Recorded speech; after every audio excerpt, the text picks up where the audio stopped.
ఇంకా నా బీటెక్ పోయింది, నేను ఇంకేం చేయలేను అని అనుకున్నా. M1 అని ఒక సబ్జెక్ట్ ఉంటుంది, మ్యాథమెటిక్స్ 1. ఫెయిల్ అయ్యా బీటెక్లో.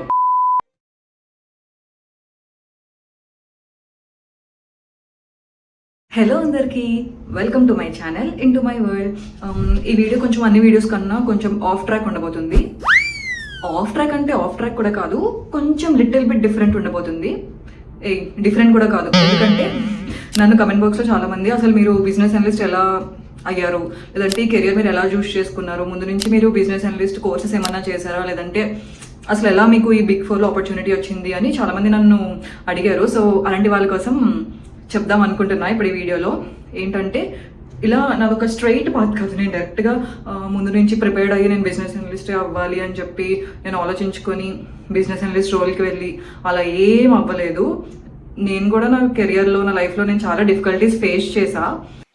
షాకులు, జలకులు, ట్విస్టులు, దెబ్బ మీద దెబ్బ, ప్రతి సీను క్లైమాక్స్ లా ఉంటది. అండ్ నేను వన్స్ అపాన్ ఏ టైం మ్యాథమెటిక్స్ ఫెయిల్యూర్.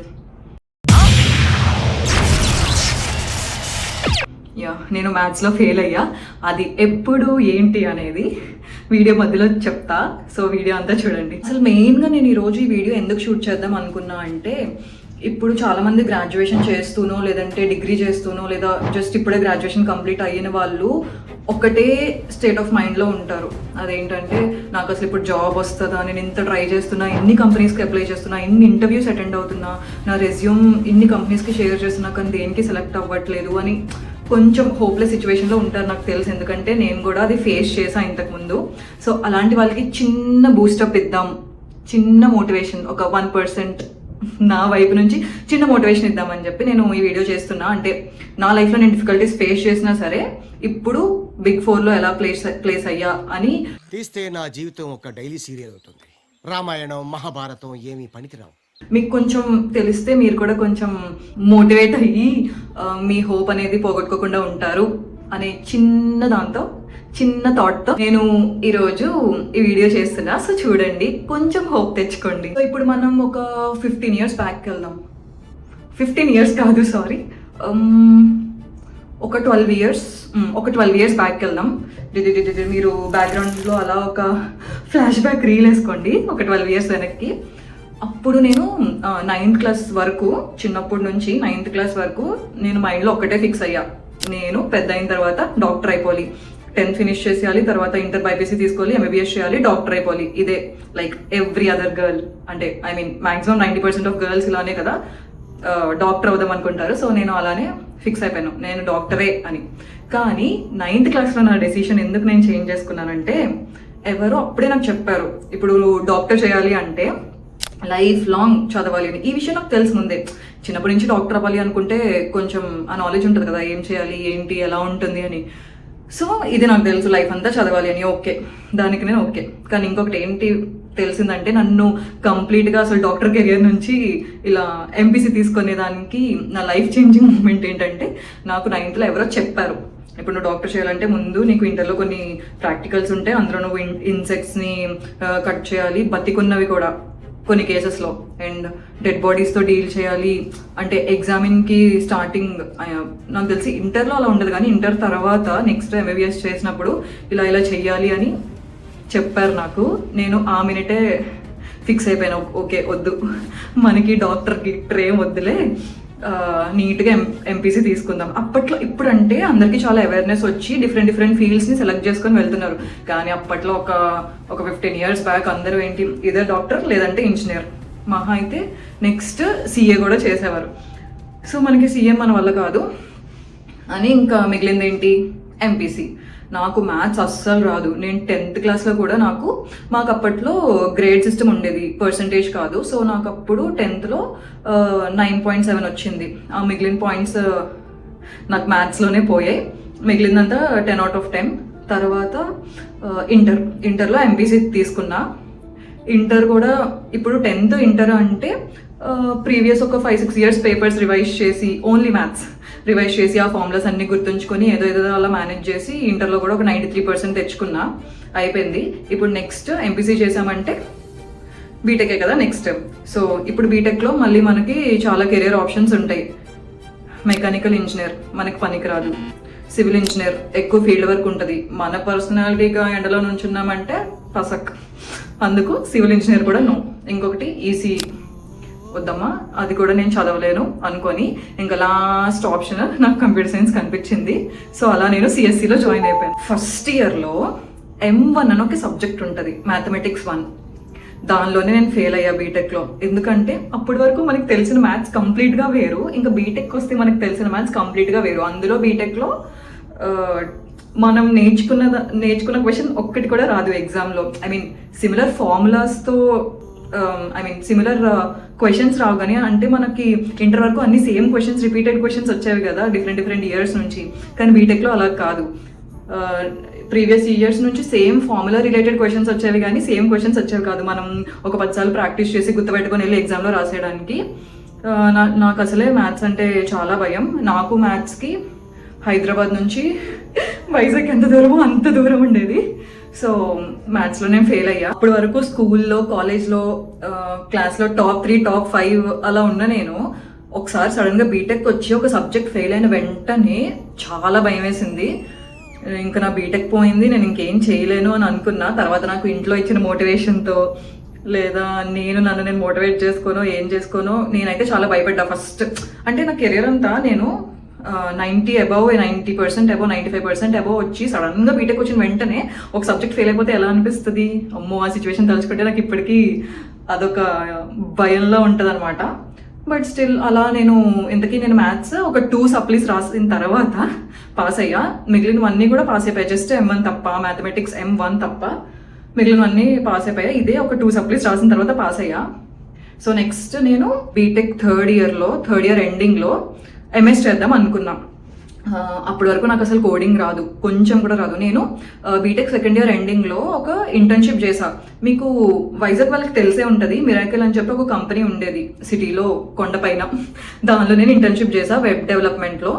నేను ఆ రోజు అప్పుడు నేను చేసింది నాకు చాలా హెల్ప్ అయింది. ఎప్పుడంటే నేను ఇంటర్వ్యూస్ ఇచ్చే టైంలో నేను చేసిన వెబ్ డెవలప్మెంట్ ఇంటర్న్షిప్ నాకు చాలా యూజ్ అయింది. నేను అప్పుడు ఇంటర్న్షాలలో చేశాను అనమాట ఆ కోర్స్ చేసిన తర్వాత ఇంటర్న్షిప్ ఏమో మిరాకిల్లో చేశా.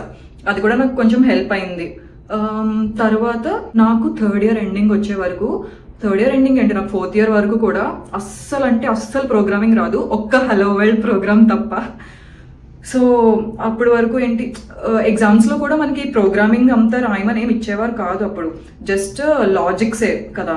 సో ఆ లాజిక్స్ ఏవో నేను కొంచెం చదివి ఆల్గారిథమ్స్ చదువుకొని అలా నేను ఎగ్జామ్స్ అన్ని పాస్ అయిపోయాను. సో నేను థర్డ్ ఇయర్ ఎండింగ్ వరకు అసలు జాబ్ దృష్టిలో లేను. మనం ఇంకా బీటెక్ అయిన వెంటనే ఎంఎస్ చేసేద్దామన్న ఇదిలోనే ఉన్నా. సడన్గా నేను ఎంఎస్ గురించి కన్సల్టెన్సీస్ అంతా తిరిగి ప్రిపేర్ అయ్యి నేను ఇంకా నెక్స్ట్ ఎగ్జామ్ రాసి IELTS రాసి ఇంకా వెళ్ళిపోదాం, అసలు ఎంఎస్ వెళ్ళిపోదాం. అసలు నేను అప్పటివరకు నాకు జాబ్ థాటే లేదు. అండ్ నేను థర్డ్ ఇయర్ ఎండింగ్లో కూడా మాకు కాలేజ్కి వచ్చిన క్యాంపస్ నేను అటెండ్ కూడా అవ్వలేదు, కనీసం ఒక ట్రయల్ కూడా వేయలేదు. ఇంకా నేను ఎలాగో ఎంఎస్కి వెళ్ళిపోతానన్న ఇదితో. కానీ కరెక్ట్గా నా థర్డ్ ఇయర్ ఎండ్ అయిపోయింది, ఇలా 4th ఇయర్ వస్తుంది, కోవిడ్ స్టార్ట్ అయింది. మనం ఎక్స్పెక్ట్ చేసినట్టు జరిగితే అది లైఫ్ ఎందుకు అవుతుంది. సో కోవిడ్ స్టార్ట్ అయింది. వేరే కంట్రీ పక్క ఏరియాకి కూడా వెళ్ళడం అవ్వలేదు కదా అప్పుడు. ఏదో అలా నా 4th ఇయర్ కంప్లీట్ చేసేసా. నాకు అప్పటి వరకు అసలు ప్రోగ్రామింగ్ కూడా రాదు, ఏమీ రాదు. ఇప్పుడు నేను వేరే కంట్రీకి కూడా వెళ్ళడం అవ్వదు. నేను ఇంకేమనుకున్నా అంటే సరే ఇంకెక్కడికి వెళ్ళొద్దు, ఇక్కడే ఉండి ఏదన్నా ఒక సాఫ్ట్వేర్ కంపెనీలో జాబ్ చేసుకుందాం అనుకున్నాం. అప్పుడు 4th ఇయర్ ఎండింగ్లో అనుకుంటా నాకు మా క్యాంపస్కి వచ్చిన ఒక చిన్న బుడ్డి స్టార్టప్ కంపెనీలో జాబ్ వచ్చింది. కానీ అది అప్పుడు కోవిడ్ సిచ్యువేషన్స్ వల్ల అసలు నేను ఆ కంపెనీలో జాయిన్ అవ్వలేదు. తర్వాత నా బీటెక్ అయిపోయిన తర్వాత జస్ట్ ఒక 6 months ఫుల్గా ప్రిపేర్ అయ్యా. పైథాన్ నేర్చుకున్నా. నాకు కొంచెం C మీద టచ్ ఉంది, కొంచెం అప్పట్లో ఒక థర్డ్ ఇయర్లో ఆ టైంలో C మీద అంటే ఓకే లాజిక్స్ ఇలా పనిచేస్తాయా, ఇలా ఉంటాయా అన్న చిన్న ఐడియా ఉంది, కానీ నాకు ప్రోగ్రామ్స్ ఏం అసలు రావు. సో తర్వాత నేను 4th ఇయర్ ఎండింగ్, మొత్తం 4th ఇయర్ అయిపోయిన తర్వాత ఒక 6 months నేను పైథాన్ మీదే ఉన్నా. పైథాన్ ప్రోగ్రామ్స్ అన్ని నేర్చుకున్నా యూట్యూబ్లో. అది కూడా యూట్యూబ్ నన్ను కాపాడింది అప్పుడు.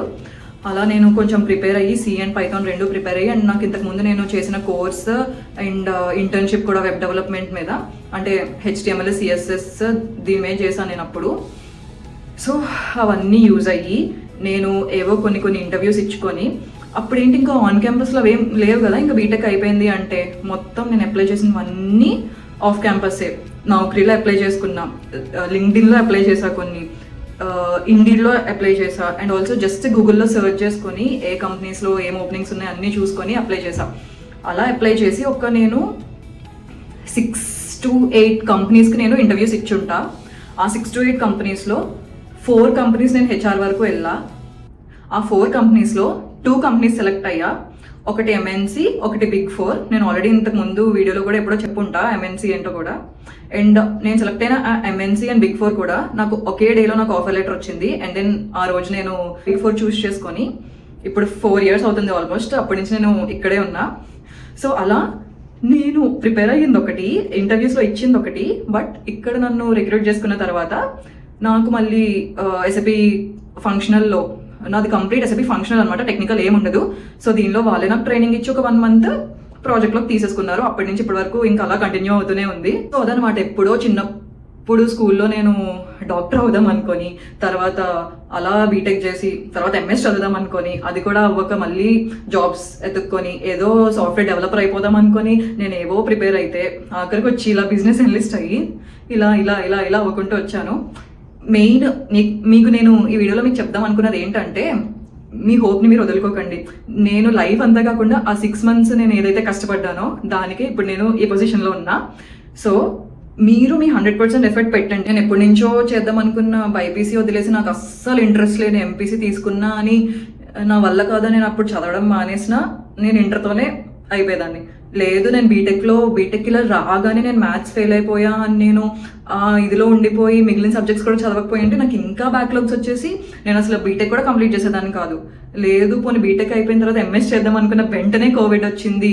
ఇంకా అప్పుడు కూడా నేను డిమోటివేట్ అయిపోయి అప్పుడు కూడా వదిలేసుకొని ఉండుంటే ఆ 6 months నేను ఫుల్ ఇంకా కాన్సన్ట్రేటెడ్గా కష్టపడి నేను ఇంటర్వ్యూస్ ఇవ్వకుండా ఉండుంటే నాకు ఈ జాబ్ కూడా వచ్చేది కాదు.